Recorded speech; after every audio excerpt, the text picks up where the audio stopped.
ક્રિષ્ના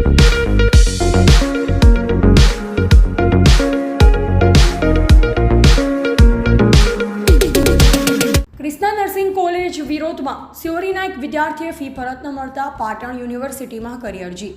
વિદ્યાર્થીના પિતાએ ખેતમજૂરી કરી ફી ભરી હતી। બનાસકાંઠા જિલ્લાના બાબર ખાતે આવેલ ક્રિષ્ના નર્સિંગ કોલેજ વાવરોડ ભાભરના વિરોધમાં પાટણ યુનિવર્સિટીમાં રાજકુમાર રઘુભાઈ રાયગોરે સિહોરી કાંકરેજ દ્વારા અરજી કરવામાં આવી। प्राइवेट कॉलेजों तथा स्कूलवाળા પોતાનો ધંધો બનાવી બેઠા છે। વર્ષ 2023 થી 2026 દરમિયાનનો અભ્યાસ કરવા માટે તારીખ 5/10/2023 રોજ એડમિશન લીધેલ।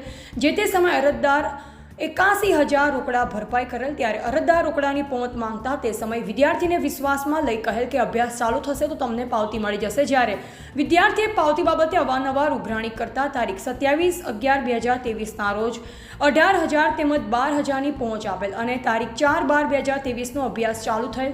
જે સમય અમારે આગળ અભ્યાસ કરવાનો હોય તારીખ 1/11/2024 રોજ આ કોલેજમાંથી બંધ કરેલ।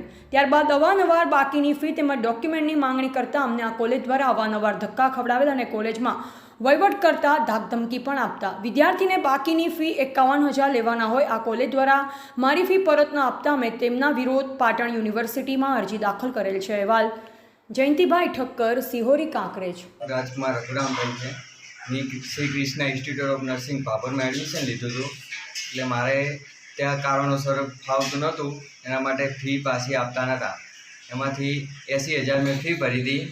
80,000માંથી ખાલી 30,000 પાછા આપ્યા। એ ઘણા ટકા ખવડાવીને ડોક્યુમેન્ટને બધું ખૂબ સમય 1 મહિના પછી પાછું આપ્યું ને હજુ મારે 51,000 બાકી એ પાછા આપતા નથી।